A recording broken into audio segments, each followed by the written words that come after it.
नमस्कार मित्रों, welcome to my channel ज्ञान एक खोज। आइए आज हम चर्चा करेंगे हिटलर की नाजी पार्टी ने जो सिंबल यूज़ किया था, जिसे स्वास्तिक का सिंबल से जोड़ने की कोशिश की जा रही है, वो क्या वास्तव में स्वास्तिक का सिंबल था या फिर कुछ और था। ये डॉक्टर एड्रे ट्रस्की हैं, जो कि अपने आप को हिस्टोरियन मानती हैं, तथा कथित हिस्टोरियन।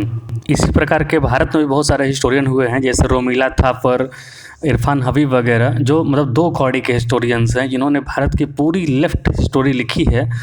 और भारत की जो हिस्ट्री लिखी है वो दूसरे एंगल से लिखी है, मतलब कि मुग़ल आक्रांताओं के साइड से लिखी है, अंग्रेज़ों के साइड से लिखी है। भारतीय साइड से अभी हिस्ट्री कभी नहीं लिखी गई है, या जो एनसीईआरटी में जो पढ़ाया जाता है, ये यही लिब्रांडो गिरोह का हिस्ट्री हमें पढ़ाया जाता है। और इसमें ज़बरदस्ती का ठूसा जाता है, ज़बरदस्ती का जोड़ने का कोशिश किया जाता है। एक मलेशियस अटेम्प्ट होता है कि कैसे हिंदू के जो सिंबल हैं, जो स्वास्तिक चिन्ह होता है, जिसे कि पवित्र चिन्ह, मंगल चिन्ह माना जाता है, स्वस्तिवाचन, उसको जोड़ने का कोशिश किया जाता है इस बार्बरिक हिटलर के चिन्ह से। और ज़बरदस्ती बताया जाता है कि हिटलर किस तरह से, नाजी पार्टी किस तरह से भारत के एकदम सनातन धर्म से ये लोग कितने प्रेरित थे, उत्प्रेरित थे। जबकि हकीकत ये है कि जो हिटलर था उसका लालन पालन पोषण जो हुआ था वो एकदम प्रोटेस्टेंट जो होते हैं क्रिश्चियन, उनके एकदम कट्टर क्रिश्चियन वाले पूरे इन्वायरमेंट में उसका लालन पालन हुआ था। लेकिन एक मलेशियस अटेम्प्ट किया जाता है, क्योंकि जब हिटलर था वो तो अपने अटेम्प्ट में उसने जो पूरी दुनिया पर राज करने का जो अटेम्प्ट किया था उस पर तो सफल हो नहीं पाया। क्रिश्चियन पूरी तरीके से फेल्यूर हो गया वहाँ पर। तो किस तरीके से उसके फेल्यूर को क्रिश्चियनिटी पे ना ला के उसको सनातन धर्म पे ला के थोप देना है, ये एक तरीके से अटेम्प्ट किया जाता है। और हम लोग मतलब बिना सर्च किए, बिना खोजे हम लोग बड़ी आसानी से सब कुछ मान लेते हैं। डॉक्टर एंड्रो जो हैं वो एकदम ज़बरदस्ती इंसिस्ट करती हैं कि जो नाजी में जो क्रॉस सिंबल यूज़ किया गया था, जो स्वस्तिक की तरह था लेकिन घुमा हुआ था, उसे हैकेनक्रूज़ कहा जाता है। और वो बार बार डॉक्टर एंड्रो कहती हैं कि वो हैकेनक्रूज़ जो जर्मन ट्रांसलेशन है उसका हिंदी स्वास्तिक है। लेकिन ऐसा कहीं भी कोई एविडेंस नहीं मिलता है।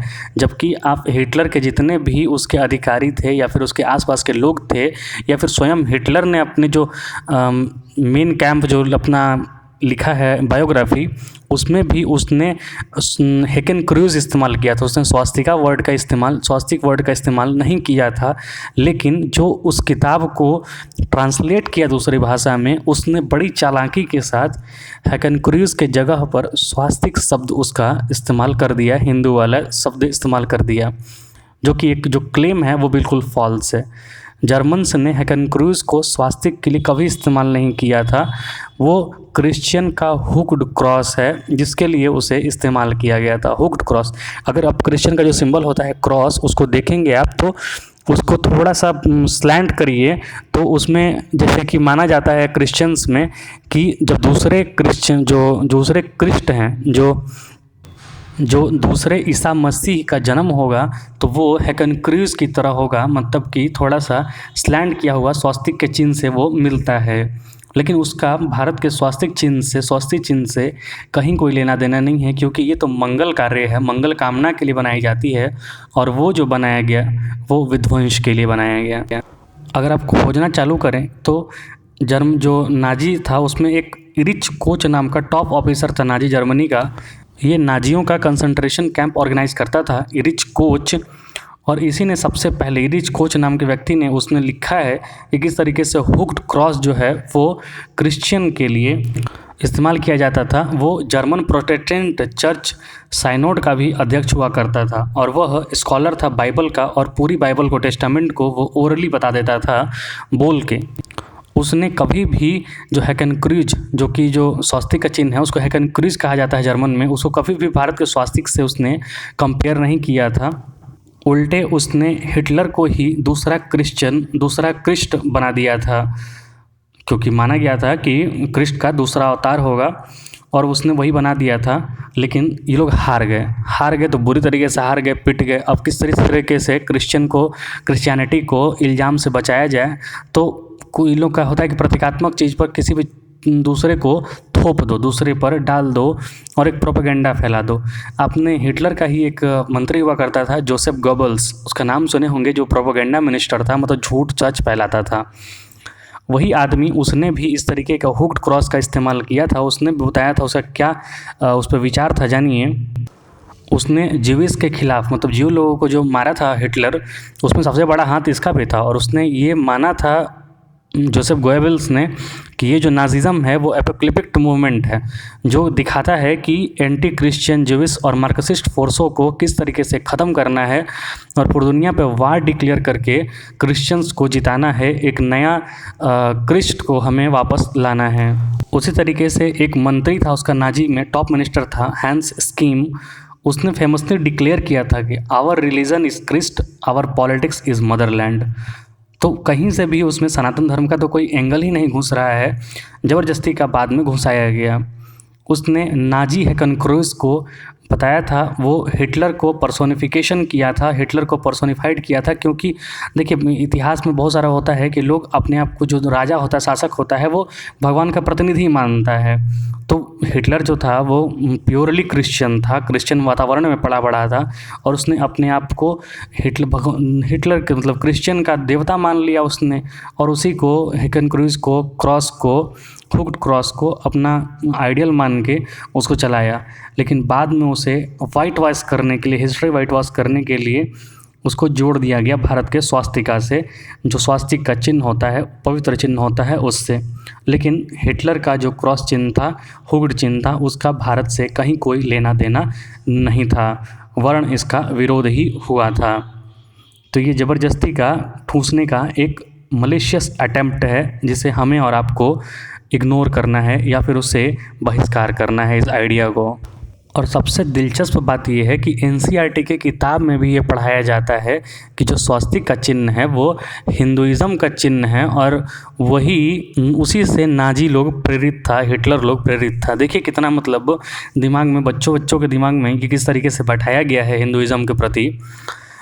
और इसका सबसे बड़ा दुर्भाग्य यही है कि जब भारत आज़ाद हुआ था 1947 में, तो उसके बाद से लगभग 60 साल, 50 साल लगभग शिक्षा मंत्री का जो पोस्ट था वो आम तौर पे मुसलमानों के हाथ में ही रहा है।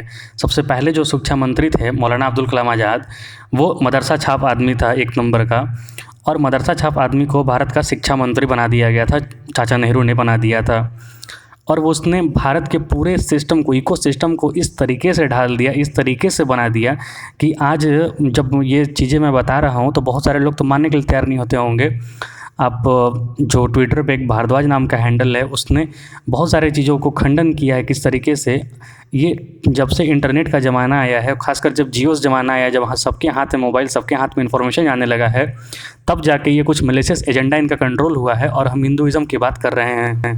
ये थोड़ा समय तो लेगा, लेकिन हमें अपनी पुरानी वापस हिस्ट्री को पढ़ना है, पकड़ना है, सबको जानना चाहिए किस तरीके से दुनिया में कुछ भी गलत होता है तो उसको अपने पर से एजेंडा हटाने के लिए, अपने पर से कलंक को धोने के लिए दूसरे पर थोप दिया जाता है कि दूसरा कुछ किया भी नहीं है, फिर भी उसके कलंक के भार से एक अपने मन में बैठा हुआ प्रायश्चित के भाव से वो कुढ़ता रहे, टूटता रहे।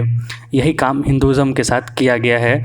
सारी गलतियाँ क्रिश्चियनिटी, मुस्लिम ने किया, लेकिन उसको भारतीयों पर ज़बरदस्ती थोप दिया गया।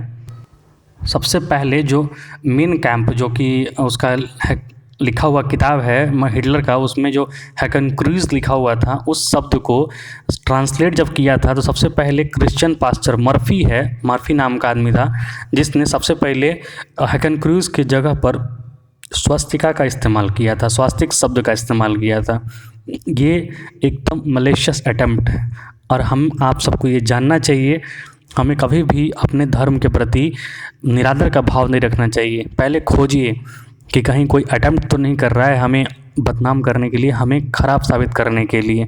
और यही अटेम्प्ट हुआ है लगभग भारत का, जो आज़ादी के बाद, आज़ादी के पहले, ये जो हिस्ट्री लिखने का काम था वो हमने बड़ी गलत लोगों को दे दिया और हमने ये होने दिया।